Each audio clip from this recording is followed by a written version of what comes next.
Okay, so one of the things we have to do when we're doing postgraduate work as English teachers in the field of TESOL is look at these issues of equity and justice and challenging the dominant narrative.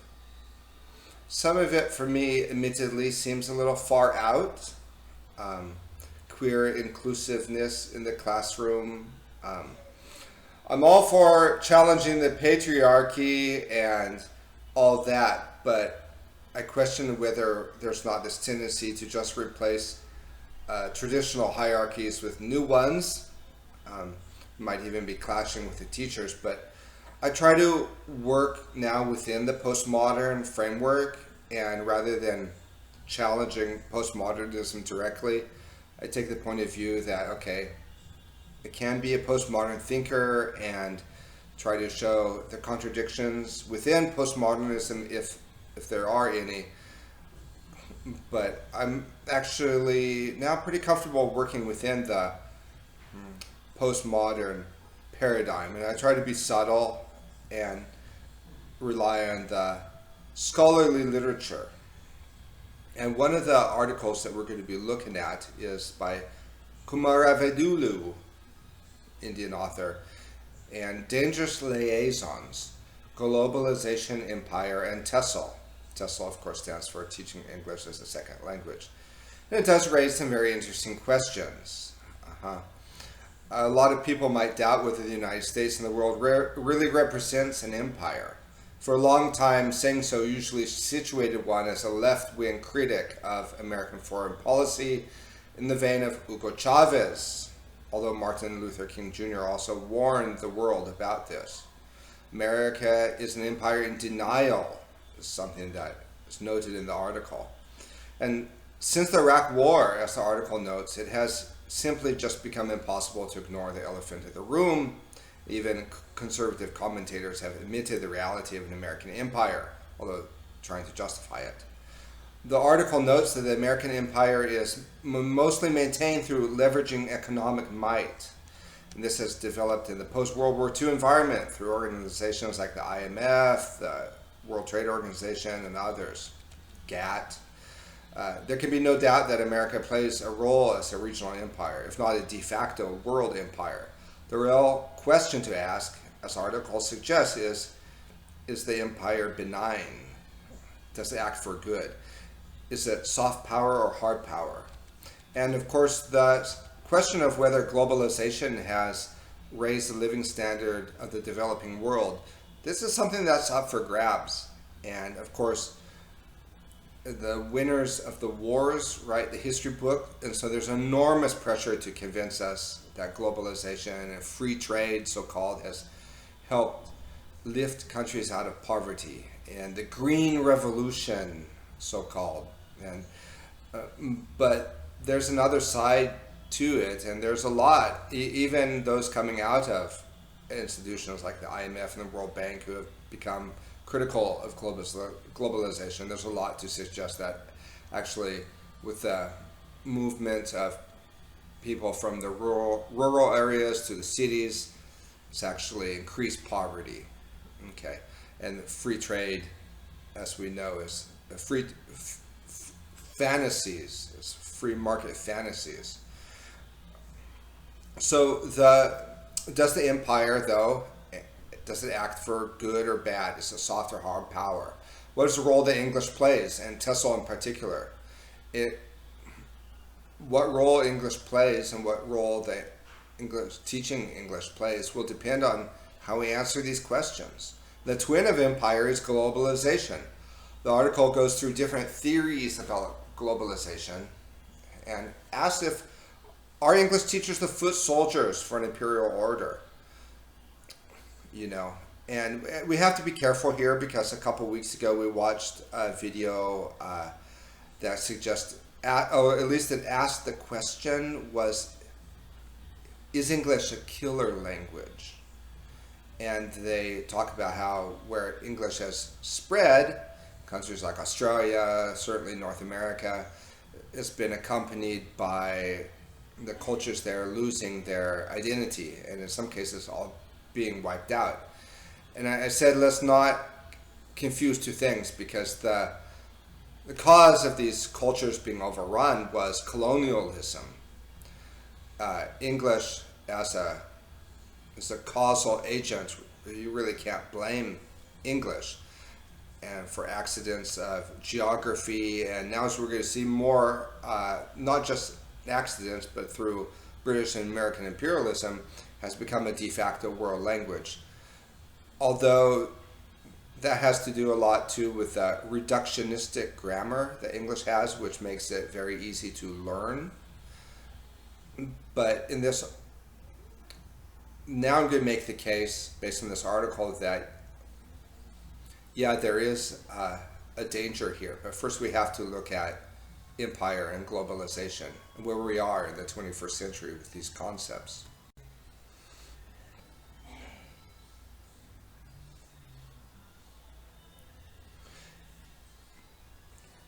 It would be hard to see English as a tool of imperialism. We don't recognize that there is an empire. Once we see it as there, we can ask, is it dangerous or not? It's in the title of this article, Dangerous Liasons, Globalization, Empire, and Teaching English as a Second Language.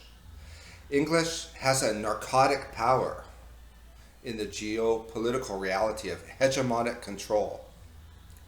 And the article suggests that English teachers may be a second wave of imperial troopers, akin to foot soldiers of the regime. Is English a Trojan horse? Is it like missionaries who taught English in order for the Bible to be studied? Is it not the danger, suggests the author, by trying to get everyone to speak English, that the use of postmodern and post-colonial vocabulary masks the attempts to preserve the status quo? Now I'm reminded of the Kenyan writer who spoke about a culture not being truly free if they did not write in their own language. What a rich understanding of freedom that is. There's also the vexed question, the troubling question of how having English as a default world language ensures that monolingual speakers of English will not learn other languages, and that reinforces that kind of ethnocentrism, which is empire's twin, the inability to understand the other. Globalization and empire are changing the world's landscapes in ways we don't yet fully understand. How much of this process is natural is up for debate. By shrinking time, shrinking space, and disappearing borders, local identities become subsumed. We notice this all the time in Ecuador. There are customs which we thought were all a part of Latin American culture, but then we see now from the experience of a few years ago that they can be set aside when insisted on by multinational institutions. So during 2020, not only the World Health Organization, but also the International Monetary Fund put tremendous pressure on Ecuador to conform to the new normal. And the author is quite right when she says that the American empire is an empire in denial. Could not the same be said, though, about globalization as well? We don't truly realize to what extent the globalized media, for example, really sets the limits of the debates we have about official events and the political implications thereof. The willingness to come to terms with an American empire after the invasion of Iraq changed because of just the sheer inability to deny the elephant in the room. The article spends some time going over what the invasion of Iraq meant, along with the doctrine of preemption, whereas in the past, using the term American empire most certainly situated one in the camp of being a left-wing critic of American foreign policy. After the Iraq War, and even before, after the end of the Cold War, conservative commentators, Charles Kraushammer, others, started coming out of the closet in their use of the term. As the author herself notes, citing one such commentator, Niall Ferguson. Others spoke of the, quote, unipolar moment as the Berlin Wall came down, even though this latter type of commentator may even try to justify an American empire or globalization with an American police force. Whether from the point of view of criticizing empire or justifying it, increasingly there is little question that it is there. I like the duck metaphor later in the article, which the author quoted from The Economist in 2003. The American empire passes the duck test, It not only looks like a duck and walks like a duck, it also quacks like a duck. At best, a dull duck or a dead duck. In other words, there's no longer only somebody like Noam Chomsky or Howard Zinn that identifies the reality of an American empire. The naked emperor really has no clothes. The McDonaldization metaphor cited in the article seems apt. A New York Times foreign policy writer, Thomas Friedman, wrote in the mid-90s that McDonald's actually brought freedom because no two countries that had McDonald's had ever bombed one another. That was proved untrue only 2 years later when the United States led a bombing campaign on the Eastern European country of Serbia. It's questionable whether, when he wrote the lines, that it was even appropriate then. You know, the U.S. led bombing of Panama in 1991, for example. I'm sure Panama had McDonald's. For Friedman, though, economic power brought peace.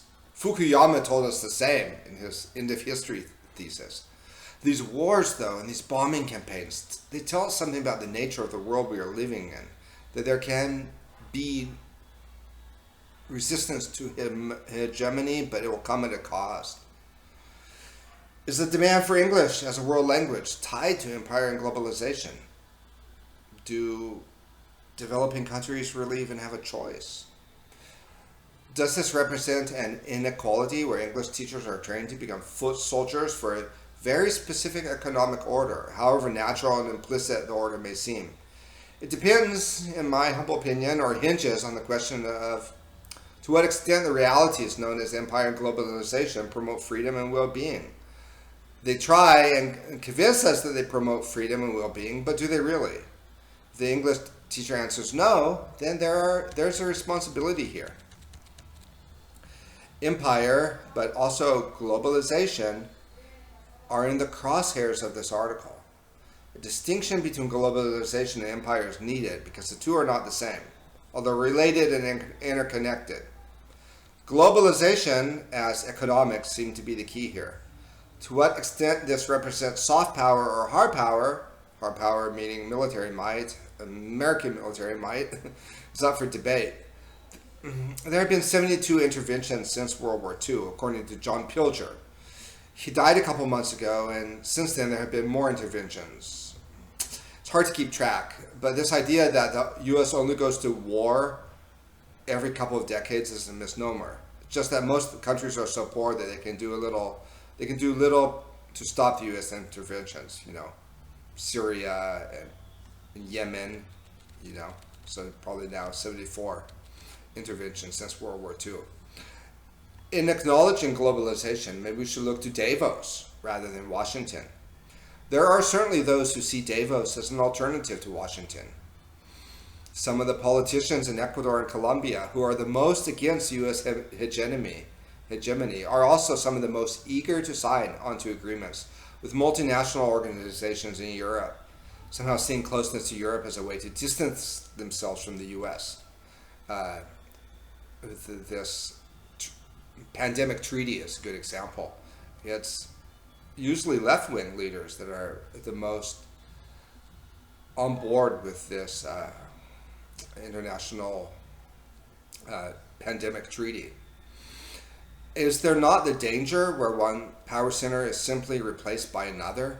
Davos, of course, being the meeting place for the World Economic Forum and synonymous with that group of technicians who very openly talk about a transhumanist future and a great reset. The role of artificial intelligence in a post-human world. It's here that the globalization of Davos, rather than the imperialism of Washington, where I can see a more direct influence on English teaching textbooks, and even in a way that gives an international flavor.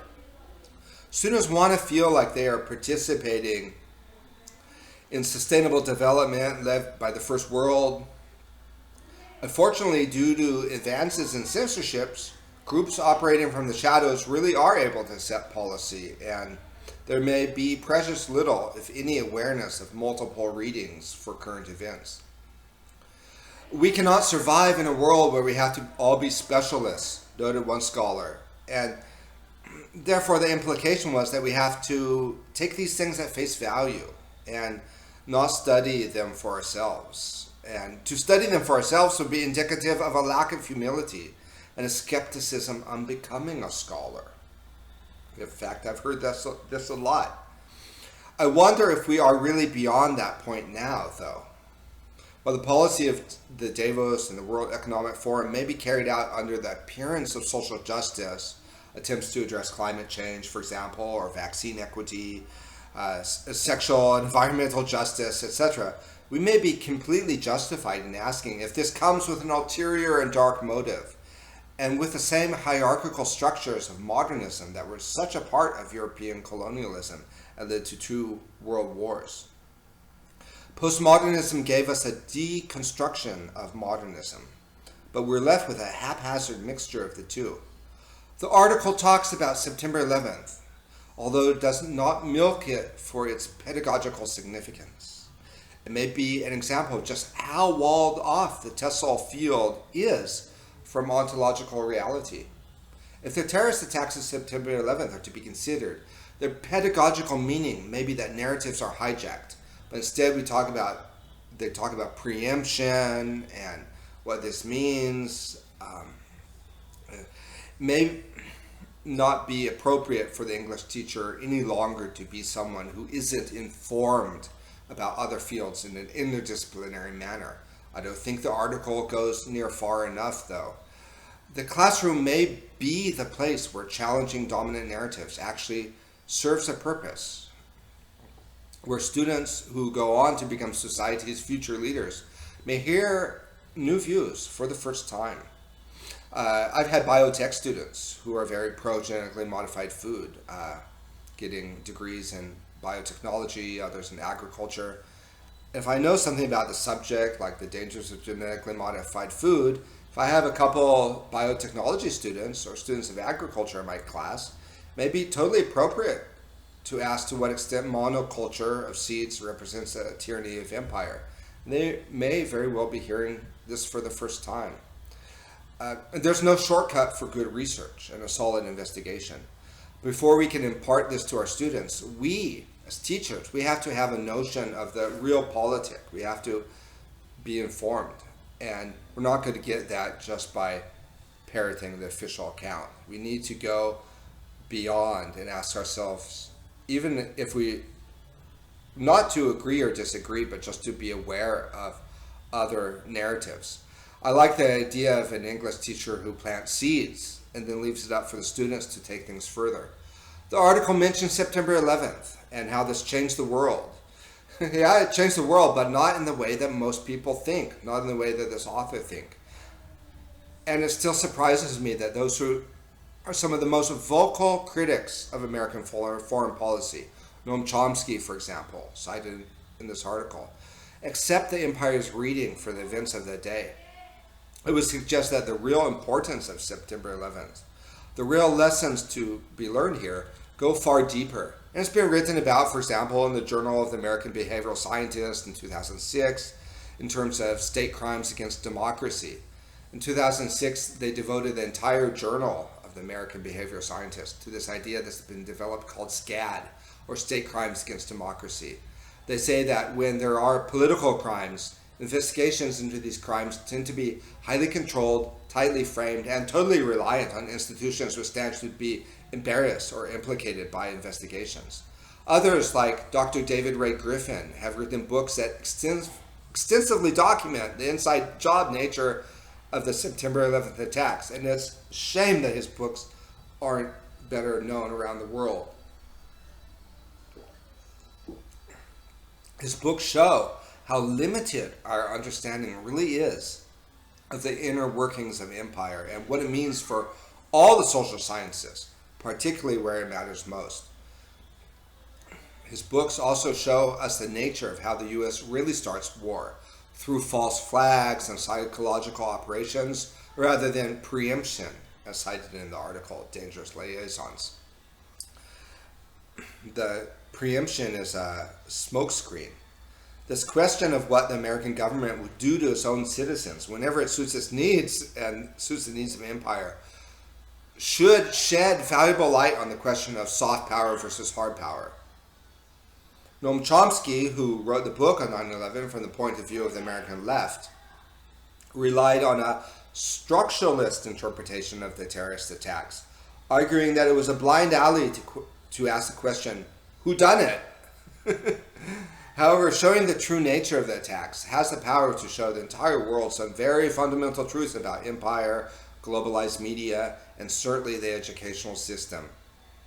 Shows us something very fundamental about the educational system, and that's a question with revolutionary implications, to say the least.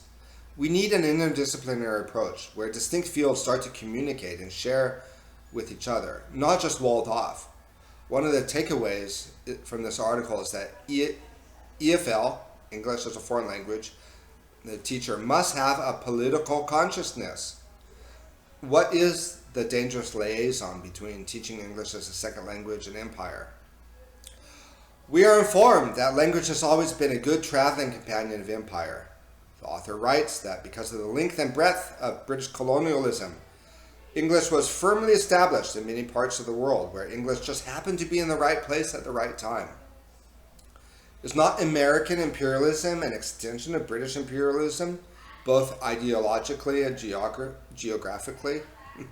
Touché. What are the solutions? Reclaiming TESOL? Well, my own thoughts are that the students I see come through the academy have no idea about a lot of these problems with globalization.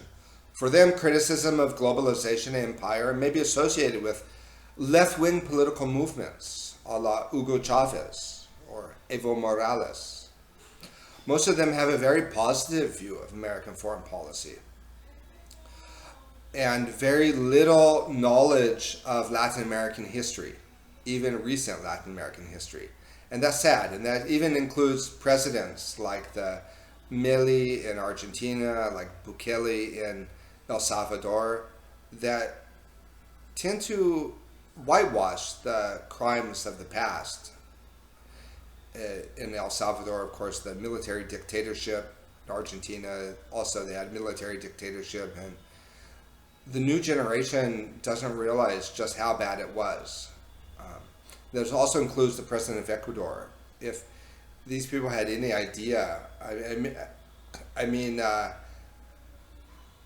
I can understand why anthropologists talk about the Holocaust and the genocide in Guatemala and that whole entire history, which also extended to other countries in Central America, is not even acknowledged. And now there's a new generation of Latin American presidents which are populist and nationalist and are doing good things in their way, but there's a tendency to deny the role of American imperialism in history, even recent history.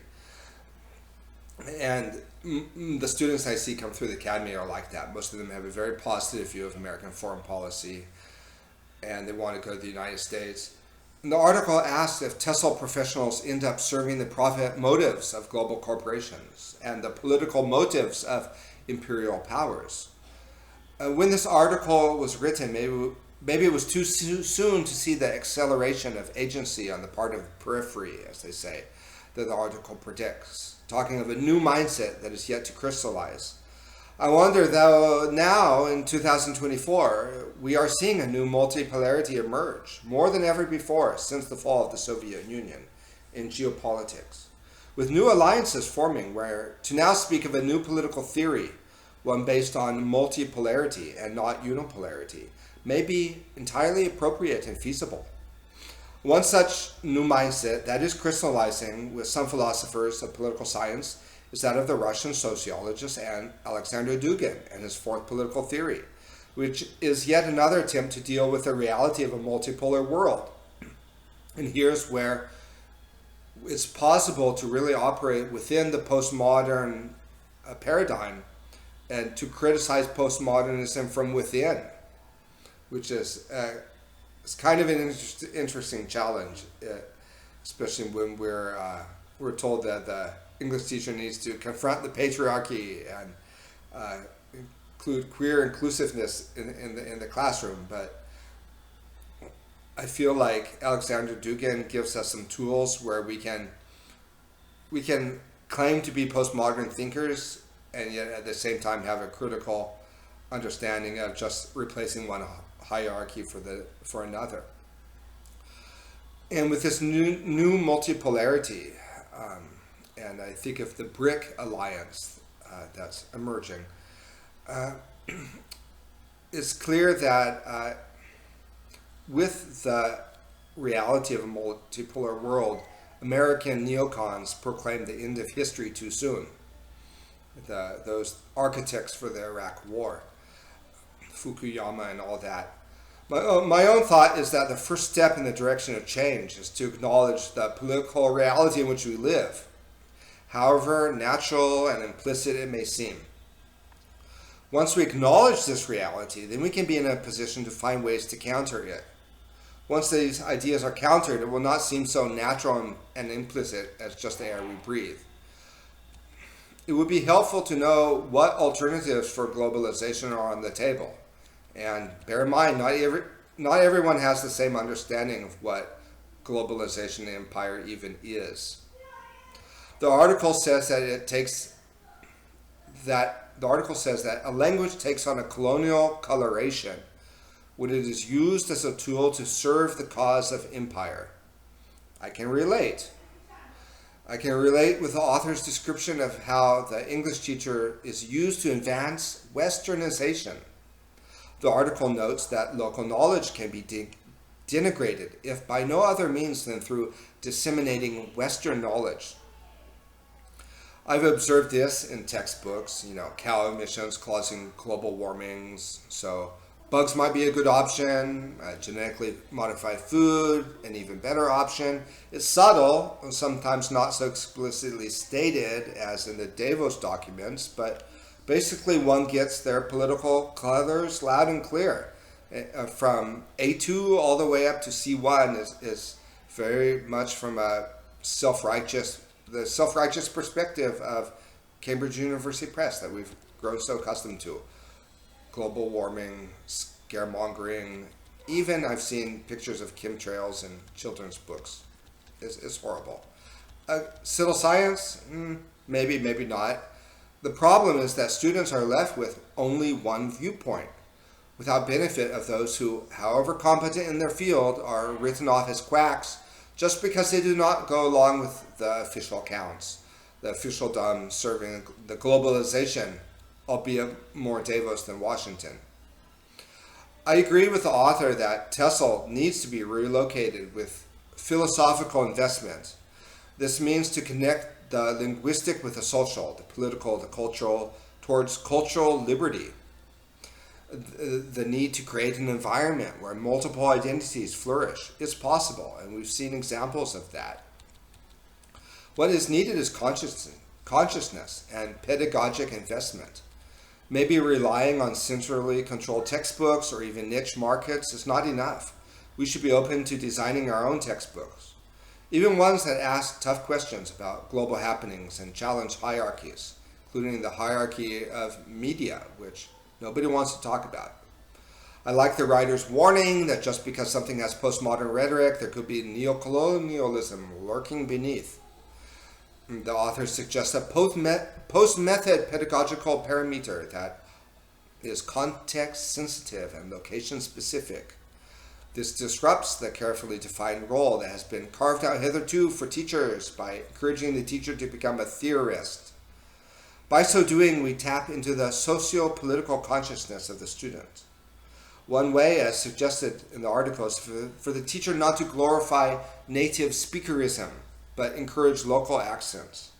Changing the shift from the native speaker to the margins towards marginality will help students to valorize the non-native speaker, the other. I concur. A lot of these questions, though, they're just questions. We don't have solutions. One of the things I wonder the most about is what to do with this knowledge that I have about the official accounts not holding water, about the official accounts being totally bogus. What does that mean for the social science? What does it mean when only a minority has the truth? To what extent are we obligated to go further and to to help others infuse their political consciousness with the reality. I mean, and another question is completely unexplored trajectory is how would the social sciences respond if the truth about these official accounts came out? Would we have to include information about geoengineering and chemtrails and false flag terrorism? Will we need to include this in the books? And it's hard to see these textbooks, which now they're pushing the coronavirus agenda. Post-coronavirus, now they're starting to teach about it. It's hard to see this not as blatant politicizing, and it's a heavy burden that I carry within myself, knowing what I do about AIDS not existing, about viruses not existing.